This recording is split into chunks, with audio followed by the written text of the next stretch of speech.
This is Elden Ring. Oh yes, it's finally here. Now I'm going to try and keep this video as spoiler light as possible. I can't say that it's completely spoiler free because I have to show something in the background, but I'm not going to show any of the major story boss fights or any big important scenes. I'm not going to talk about any major lore revelations or anything like that, and I'm mostly sticking to footage from Limgrave, the first area of the game, just to make sure that I don't spoil too much, because I want you guys to discover all that sort of stuff on your own. But just to skip ahead a little bit for a second, is Elden Ring actually any good? Well, yes. Not only is it any good, but it's very, very good, in my opinion. It's actually one of the best games I've played in a very long time. Is it Dark Souls 4? Well, it's actually more like Dark Souls 2, which conveniently adds up to 4, so there you go. But the idea is, we all know that the version of Dark Souls 2 that we got was a heavily compromised, gutted version of its original intention. And this game is sort of like what would happen if you went back to that original design document and actually fully realized it. There's this thing about being hyped, right? Where if you get too hyped for something, you create a sort of perfect version of that game in your head, which will inevitably not be what the actual game is, because it's not just made for you. So if you allow yourself to get too hyped for something, you will inevitably be disappointed. However, I think it says a lot about this game that I've been very excited for it for years now, and it actually still managed to impress me and really surprise me in a lot of ways. So the first big thing to talk about, obviously, is the fact that the game is open world now, which isn't a completely new thing for FromSoft. They don't usually do that sort of idea. So being an open world game has some certain connotations today, but if I was to try and compare it to the closest open world RPG I can think of, what open world is most similar to this, I would say probably something like The Witcher 3, for example, because this is an open world in a more classic, older style. It is not a Ubisoft-style open world that's filled with icons on the map to go to and a lot of collectibles to get. It's actually a very fulfilling open world to explore. There's a lot of unique one-off content that you'll find, a ton of optional bosses, all sorts of mini-dungeons, and just a huge amount of stuff to find. I can't really express how large this game actually is. This is a very, very large game that's going to take a very long time to find everything in, and it really captures that idea of wanderlust and that sense of discovery very well, because its open world is quite mysterious and just so full of rewarding stuff to explore and find that you just want to pick a direction and head off in it and see what you can actually get a hold of. And chances are pretty much everywhere you go will have something for you to do. It could be as simple as a neat bit of loot for you to find, or as complicated as an entire NPC quest line that's just hiding out in some corner of the map. And to illustrate this, I want to spoil one item that you can get early on in the game, something called the Flask of Wondrous Physic. I think this item actually embodies what I like about this game's sense of discovery. The Flask could easily be a headlining feature of the game because it's a really unique new item. It's basically an Estus flask that buffs you. It has one charge that is recharged at every grace, which are the new versions of bonfires, and you can actually mix up to 2 of these things called crystal tears that you get from certain optional bosses around the world into the flask and create your own unique effect. So the ones I'm currently using just as example are the Crimson Burst tier, which gives you health regeneration for a while, and the Opaline Bubble tier, which gives you a shield that almost negates one attack, but it only works once. And since you only have one charge of this flask, that means you have to be very careful about when you use it, since you can only recharge it by going back to a grace. But it is a very powerful flask, and this is the sort of thing that could have been in trailers. This is the sort of thing that could be on the features page, because it's a big, headlining new feature with its own mechanics, but the fact that they just hid it around the world for you to find and just sort of happen upon on your own is a really, really cool idea. And this game is full of stuff like that, and that's what makes its sense of exploration really good. It just hides all sorts of important and interesting optional features all around the map. Another example are the tailoring tools and the sewing needle that allows you to actually alter the appearance of certain chest armors. So there's just a ton of mechanical complexity that's just there for you to stumble across and find. And in an age where a lot of AAA developers are obsessed with making sure the player never ever misses anything, so they over-tutorialize everything and shove everything in your face as directly as possible in a very linear path, it's very refreshing to see a game willing to just plop stuff around for you to happen across on your own, or maybe not. It's sort of up to you. On the topic of exploration, you of course now have a horse, Torrent.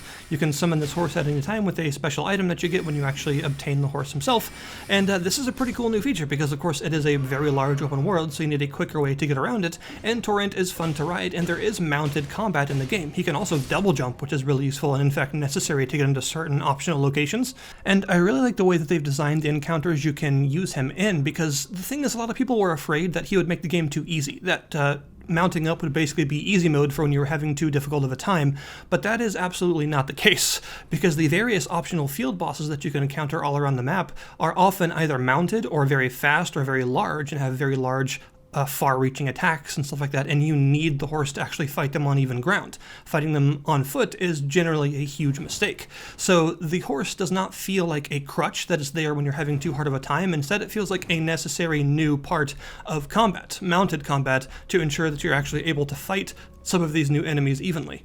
In fact, I would actually say that this game is perhaps harder than the Dark Souls games in general. I think it's actually quite difficult. I think the average difficulty of this game is high. It is probably at least around Bloodborne levels of difficulty a lot of the times. It is definitely really hard.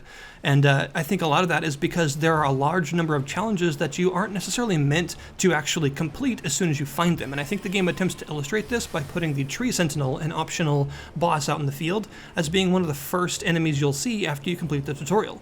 Now, after you first complete the tutorial, you are in no shape to fight the Tree Sentinel, and I think that's exactly why they put him there, for the same reason that they put certain enemies like Black Knights in the beginning of DS1. It's to show you that there are some challenges that you gotta come back for, that you can technically beat if you're very confident in your build, but most players are going to not immediately go for that and are going to come back for that later. And in fact, you do have a map now, and the map has all kinds of different pins and icons that you can place yourself. This actually means that the map doesn't have that many icons on its own, except for the major areas and for the graces, and you're actually meant to place most of the map icons yourself to mark places that you want to return to or things that you want to mark for now and come back to later. However, if you're afraid that the open world design is going to compromise one of the greatest aspects of the Dark Souls design, that being the actual level design itself, then you don't have to worry about that either, because not only is the open world actually very fulfilling and fun to explore and very large, but there are also lots of dungeons peppered around the place that feel like classic Dark Souls level design, and of course the legacy dungeons, which are the big, story important, huge dungeons that actually end with an important story boss. These are awesome, and you'll actually be seeing some footage of the first one in the background occasionally, which is called Stormville Castle. These are really, really good, like greatest hits of Dark Souls level design style areas. They're really fun to go through. You cannot use your horse in them. They are very classic feeling, and they often also have a lot of optional paths, some secrets, and a good number of mini bosses and optional bosses for you to fight, as well as the big story important one at the end. So these are very full, large areas that are meant to feel like classic level design, and they do serve that purpose very well. The stats have changed up a little bit. There is a new stat called Arcane, which takes the place of the previous Luck stat and does some of the same stuff that Luck did, but also there are a fair number of spells in the game that will scale with it as well, so it has more of use than Luck traditionally did. And there's also a different system with resistances. You know, before you had status effect resistances like poison resist and bleed resist and all that stuff. Now, instead of having a resistance for every individual status effect, probably because there are a lot more of them now, you have 4 new stats that are mostly found on armor that each have a couple of status effect resistances in them, and raising that stat raises both of those resists. So for instance, immunity raises your poison resist and your scarlet rot resistance, which is basically toxic. So this means that the resistances are more consolidated on armors now, having individual stats that actually carry multiple resistances each. Another pretty cool new idea is the Ashes of War mechanic. This is an evolution of the weapon art system from DS3. Ashes of War are weapon arts in item form, and you can actually apply them to any individual weapon that can accept that type of ash. So you can actually customize what weapon arts your weapons have. If you don't like the one that it comes with, or if you just want to try a new one, you can use an Ash of War to give it a new one. Each of these also comes with a new scaling, which is like how infusions used to work. And when you apply an ash to a weapon, you can choose to either apply the new weapon art and the new form of scaling, or just the weapon art and keep the default scaling the weapon already has if you want to. You can also eventually, much later on, find an item that allows you to manipulate the different kinds of scaling infusions individually. This is a really cool idea. It allows you to customize your build even further. I like the idea of itemizing weapon arts. It's a very rewarding thing to find as well, because they tend to be so powerful and have new kinds of scaling for your weapons and things. They're really fun to find around the place. A lot of enemies can drop them, and you can get some really cool stuff this way. There's also a lot more stuff that scales with faith this time around, I've noticed. So things like miracle builds are a lot more viable. They're called incantations now, and there's a lot of them. And you'll tend to find that there's a good amount of like paladin-y, cleric-y stuff that's really viable now. So that's nice for people that like those sorts of builds. builds. You have a jump button now, which is kind of a big deal, and it's actually easy to forget that it's even there because it's just when you're playing a game like this, you don't think about it. You're used to the Dark Souls controls, and this is a little bit different. So you actually do have a jump now, and it is useful. It's not a double jump like what your horse gets, but it's still a useful jump, and falling damage has been reduced. You still take falling damage, and it's very easy to fall to your death, but you can fall a relatively good height and still be okay now. And in fact, I've noticed that the exploration tends towards stuff that used to be like the kind of thing you would do to find secrets, right? Like falling down through Yorska's church, going on each little wooden beam very carefully and falling down safely to get that one item at the bottom of the church. That sort of idea, that kind of like secret exploration is actually what a lot of the side areas in this game use as their main way to get around. So what used to be for like small one-off secrets and pieces of loot is now actually the main way that you explore side areas. Another new feature are the spirit ashes. You can find various ashes either just from loot or from boss drops and things like that, and these ashes represent spirits that you can summon in certain areas. They are completely optional, but you can use them if you're having a particularly difficult time and you feel like you need some extra help, but you don't want to summon a player. They're also upgradable once you find a spirit tuner NPC, although interestingly, the resource that you use for upgrading your spirits is actually, you find it in the optional catacomb dungeons for the most part. So if you actually do want to upgrade your spirit, you've got to do some optional content to get the materials necessary. And that, of course, brings us to one of the other big headlining new mechanics, crafting. There are all sorts of different resources and materials around the world that you can collect and craft with, and a lot of the sort of consumable and bow-focused builds are going to probably rejoice because crafting makes builds like that a lot more viable since you can craft your own ammunition and your own fire pots and things. In fact, the stuff that allows you to craft throwable pots are actually permanent pots that stay in your inventory. Even after you use them, they go back as empty pots so you can make more with them, which is pretty cool. And although it is also completely ignorable, if you don't want to do any sort of crafting, you don't have to. You don't have to buy any of the recipe books or anything like that, and you can just ignore the crafting system altogether. It is absolutely not necessary, but it is a nice change for people that run a lot of very consumable, heavy builds. Summoning other players is actually tied to a consumable now, a little bit different than how it used to work. There is no longer like a living and hollow state where that you go in between deaths and you have to use like an ember or a humanity or something to get yourself back. There's actually no state like that. You're always a tarnished. Your state doesn't change from death. But instead of working like that, you have to use this balm, this consumable item, to make friendly and enemy summon signs appear around certain areas called summoning pools that allow for summoning, usually found in front of boss gates and things like that. So yeah, your way to summon other players is now tied to a consumable. There are also just loads of other little quality of life features that you may not immediately notice that are just really nice to have. Like the quick belt slots, for instance. You can have 4 items in the, well, actually you can have 6, but 4 of them are more easily usable, and these belt slots that you can equip on your pause menu, and this allows you to hold Y and then press one direction to automatically use that item. So this allows you to have certain like quick use items or consumables that you put in these slots that you can quick use, but they're separate from the items that are in the same slots as your healing flasks and stuff, so they don't clog that up.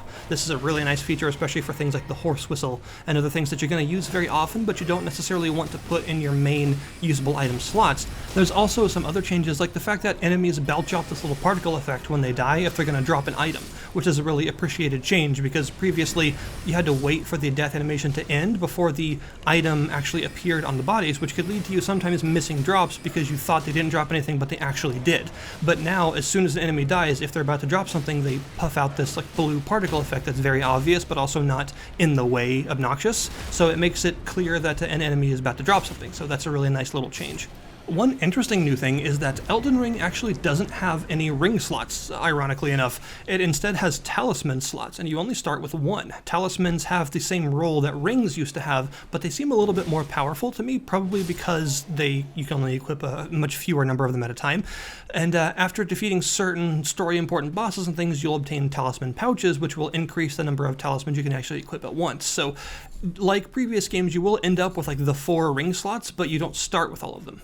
The world just overall feels a little bit more alive than the Dark Souls world because DS is very post-apocalyptic, right? You're at the end of the world, things are very bad, everyone's undead, everything's ground to dust. It is very much an end-of-days sort of setting, but in Elden Ring it feels like you're just on the tail end of an important event, and there's still a lot of stuff happening. You'll find soldiers that are fighting off other invaders and stuff. You can actually participate and fight both of them if you want. You'll find various enemies clashing in the fields. You'll find people that actually want you to retake forts and stuff for them so they can begin rebuilding and repairing. It just feels like a little bit more of a living world than the Dark Souls world, which is obviously meant to be very dead.